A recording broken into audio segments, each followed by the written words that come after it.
Eu tô aqui com a Elis Pedrolo, né? Desculpa. E ela vai conversar um pouco com a gente hoje em relação à prática clínica, aos atendimentos de pacientes com transtorno alimentar e toda essa questão da nutrição comportamental. Por favor, Elis, muito obrigada, né, primeiramente, por dispor a estar aqui e participar. Vanessa, te agradeço o convite. Meu nome é Elis Pedrolo, eu sou nutricionista formada pela Universidade Federal de Ciências da Saúde, aqui de Porto Alegre. Eu fiz mestrado em Ciências Médicas pela URGS, que é a Universidade Federal do Rio Grande do Sul, e doutorado também pela URGS, mas em endocrinologia. A minha vivência com transtorno alimentar se deu como minha primeira oportunidade de trabalho. Eu atendi no CAPS, que é o Centro de Apoio Psicossocial da Infância e da Adolescência, logo que eu me formei, porque eu queria muito atender, eu tinha essa vontade de atender paciente, e foi a oportunidade que me foi aberta, assim como...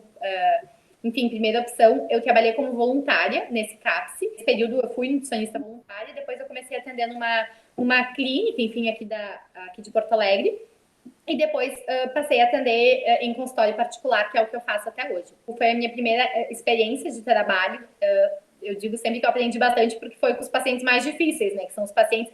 O CAPS aqui do Hospital de Clínicas de Porto Alegre, que era o que eu trabalhava, ele atendia, na época, anorexia, bulimia e compulsão alimentar na infância e na adolescência. Mas eu também tenho, tá?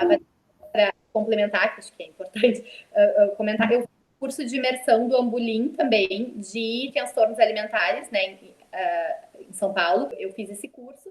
E eu sempre gostei da área, então também já fiz alguns cursos do Instituto Weiner, aqui de Porto Alegre, que também voltado para nutrição comportamental. E na prática de consultório, tá, a minha dinâmica atual é compulsão alimentar, eu tenho vários pacientes em atendimento. Em relação à sua conduta, o que você diria que seriam os principais pontos que diferem no atendimento de um paciente com transtorno alimentar, ou se você quiser falar especificamente da compulsão alimentar, de um paciente que não tem, né, nenhuma doença em si diagnosticada? O primeiro ponto, hoje, tá, e a gente já tem alguns dados na literatura sobre isso, desde a pandemia, aumentou o número de episódios de compulsão e efetivamente também de pacientes diagnosticados com compulsão alimentar, né, no âmbito ambulatorial e em consultório. O diagnóstico, prioritariamente, ele deve ser feito por médico psiquiatra, né, inclusive...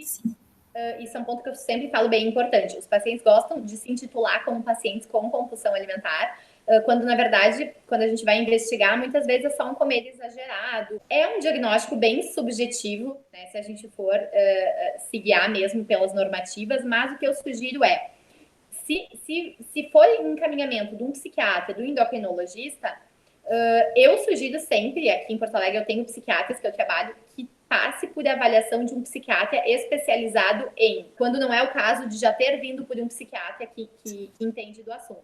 Então, assim, não é um diagnóstico fácil de fazer, porque um dos critérios é um comer extremamente exagerado, né, compulsivo, em um período muito curto de tempo, que é algo muito abrangente, né? O que é muito?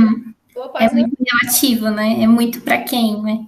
E o que é um intervalo curto de tempo, né? Se considera 2 horas, mas talvez o curto possa ser 3 horas ou possa ser... Então, assim, é um diagnóstico muito subjetivo. Então, realmente, acho que esse ponto é bem importante.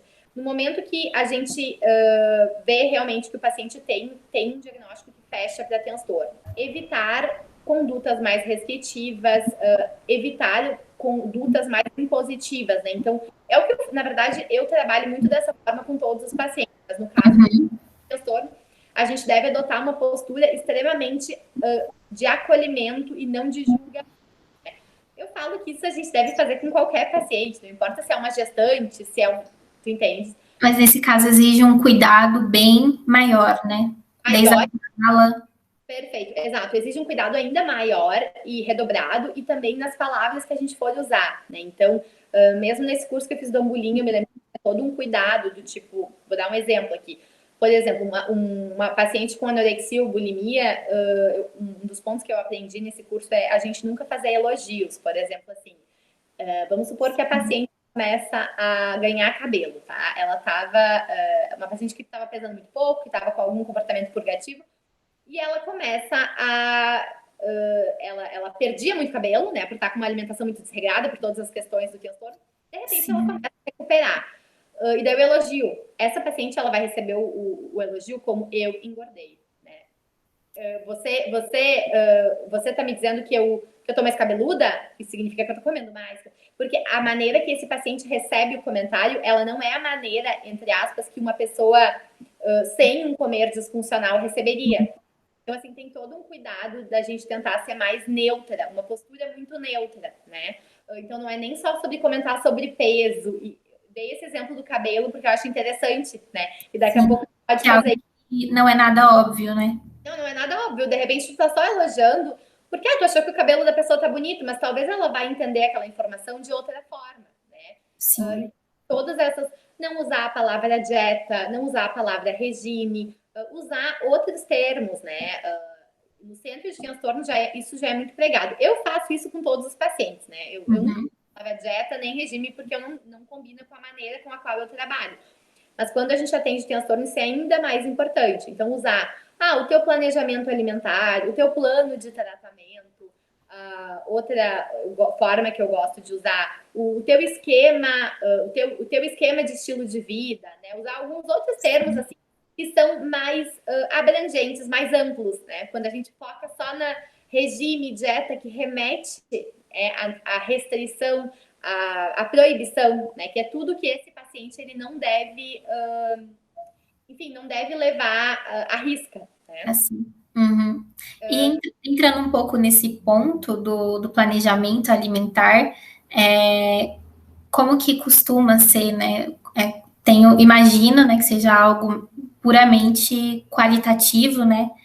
E como trabalhar metas, como que você costuma guiar essa questão? Hoje eu trabalho de uma forma bem mais, assim, aberta com todos os meus pacientes, né? Mas quando a gente fala em bulimia, anorexia, é um paciente que sofre muito mais ao receber um plano alimentar com X colheres de arroz. Eu nunca uso gramagem, tá? Obviamente tem esse paciente. Mas dá pra gente usar outras estratégias, do tipo um formato de prato que tu desenhe com o paciente. Me mostra como que tu acha que teu prato do almoço deveria ter, quanto de legumes poderia ter, que é uma coisa mais abrangente, mas que passa uma noção de quantidade para esse paciente. Porque são pacientes que muitas vezes têm visões tão distorcidas de quantidade que tu não usar nenhuma ferramenta para guiar. Não tem problema, né?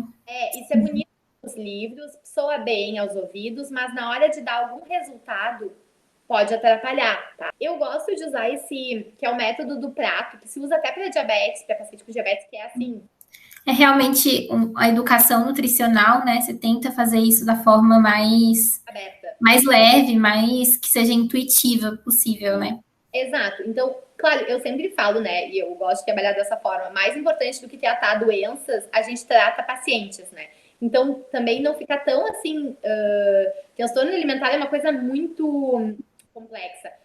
Vai ter pacientes, por exemplo, com compulsão alimentar, com um estilo, né, de comer, de estilo de vida, e tu vai adequando isso conforme essa pessoa receber melhor a informação, né? Então, eu sempre trabalho em cima dessa pergunta. Pergunto para o paciente, o que para ti é alimentação saudável? O que tu gostaria de fazer, né? Respondendo a tua pergunta, como que eu desenvolvo uma meta, tá? Para desenvolver uma meta, eu vou sempre partir do olhar do paciente. Eu digo assim, eu valido as tuas metas, eu te ajudo, eu te guio nesse processo. Mas eu gostaria que tu me dissesse o que tu pode fazer. Então, se o paciente me disser, eu acho que eu poderia comer uma porção de salada por dia. Bom, ele me disse isso, então vamos validar isso. Em que momento do dia, né?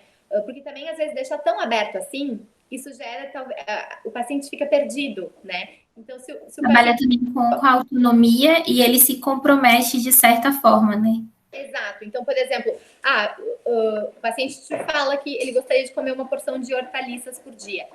Eu poderia deixar isso como uma meta, ok, uma porção de hortaliças por dia, mas quem sabe se eu combinar com ele, quem sabe a gente tenta padronizar isso no almoço, né? Todo almoço tu vai ter uma porção de tomate picado com cenoura, não sei, alguma coisa assim.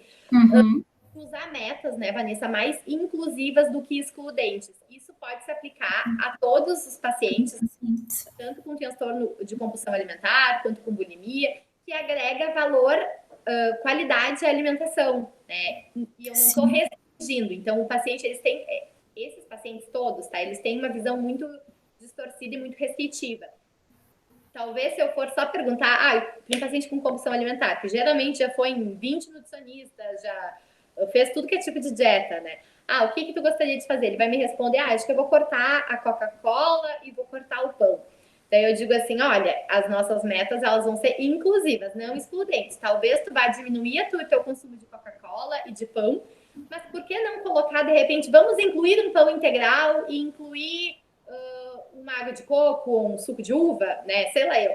Então a gente vai, mas eu uso muito essa estratégia, tá? Com todos eles, de usar metas mais inclusivas e menos excludentes. Só para a gente fechar o raciocínio, o que você diria que você observa na sua prática que é a principal diferença das características da compulsão alimentar para os outros transtornos que são mais comuns, né? Mas acho que principalmente a bulimia, que acho que pode ser um fator de que confunde, né? Na hora de identificar realmente, ou de desconfiar, né? De levantar as primeiras suspeitas.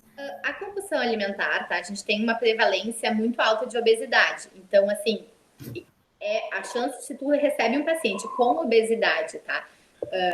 Voltar aquele exemplo, tá? Que eu te dei dessa paciente que eu desconfiei. Ela era uma paciente eutrófica com IMC 23,5. E ela me trouxe que tinha compulsão alimentar. Eu desconfiei, tá? Porque eu pensei, não, ela é muito magra, ela não classifica nenhum sobrepeso. Sim. Foi um caso, mas foi o único caso na minha vida, tá? Que aconteceu de uma paciente com eutrofia, tá? Ter compulsão alimentar. Todos os outros que eu atendi era, no mínimo, uma obesidade grau 1, tá? Porque a prevalência é muito maior em de transtorno alimentar com obesidade do que estado nutricional, eutrofia ou sobrepeso. Então, o principal ponto é avaliar o estado nutricional. A chance de um paciente com compulsão alimentar ter obesidade é muito maior, entende? A purgação ou o comportamento compensatório, ele vai ajudar. Então, é muito possível que seja eutrófico ou seja um sobrepeso. Ou talvez seja uma obesidade levinha, né? Um grau 1. Mas o estado nutricional é muito importante, tá, Vanessa? Assim, te dando a pista mais fácil da gente conseguir identificar, tá? Saber por onde começar, né? Isso, por isso que eu te disse, se caso aconteça mas talvez tenha, então manda para um terceiro médico avaliar. E a bulimia, claro, a gente tem que ter o comportamento compensatório, né? Hoje em dia, socialmente, eu falo que a bulimia, ela tá muito aceita, porque as pessoas acham que é bonito ir muito na academia, né? Então, a gente... Passar horas. Então, eu sempre faço a analogia, né, daqueles pacientes que postam, eu vou pagar um brownie, fazem, sei lá, 1 hora de esteira e postam, né, pudim pago. Eu brinco, né, entre aspas, que isso é uma analogia ao vômito, né, porque, ok, tu tem que fazer esteira, é importante fazer esteira, mas tu tem que fazer esteira, fazer exercício físico para a tua saúde, não para compensar uma caloria que tu ingeriu em excesso. Então, assim, o que eu penso, tá? Se eu fosse dar um recado para quem se interessa pelo tema, eu acho que é uma área super bacana de estudar. Quando eu estava na graduação, eu fiz a mesma entrevista, um trabalho que a gente tinha, eu e 2 colegas escolhemos também a área de transtornos, eu fui entrevistar colegas também da área, mas eu não imaginava que fosse tão desafiador, tá? Então, eu atendo paciente com transtorno, mas atendo outras demandas também. Sim. Eu acho que é um recado importante, é que são pacientes que te consomem mais energia, digamos assim, do que outros, tá? É um paciente que ele vai vir mais seguido no consultório, é um paciente que tu trata com equipe multi. Então, além do tempo de consulta que tu tem com ele, tu vai trocar a mensagem com a psiquiatra, tu vai ter uma reunião com a endócrino e com a psiquiatra junto, porque a conduta dos profissionais, ela tem que estar muito casada. Então, assim, é um paciente que tu gasta mais horas com ele, que ele é um paciente que te gera preocupação. É uma doença psiquiátrica, né? Então, a gente não pode esquecer que o principal é o tratamento psiquiátrico, tá muito alinhado, e a gente não faz milagre. A gente é importante, mas eu digo sempre que numa tríade de tratamentos, o tratamento do psiquiatra é o fundamental, né? Então, a gente tem que estar sabendo que o nosso trabalho ele tem uma limitação, né? É uma doença psiquiátrica que a nutrição faz parte do tratamento, mas ela não é a coisa mais importante. Se o paciente está muito mal de cabeça, tu não vai ter espaço para trabalhar com ele. Só com a sua vivência você consegue perceber e reconhecer. E, mais uma vez, muito, muito, muito obrigada pela sua disposição. Tenho certeza que vai ser um contato muito rico para as pessoas que vão aqui assistir. E eu admiro muito o seu trabalho, mais uma vez. Agradeço, Vanessa. Fico bem, bem feliz. Eu vejo a gente compartilha de visões parecidas, né? Então, quis também estar tendo essa conversa contigo e espero realmente poder ajudar. E qualquer dúvida, se vocês quiserem me escrever, meu e-mail é elispedrolo@gmail.com. Se tiverem alguma dúvida pontual também que eu possa ajudar, eu fico à disposição.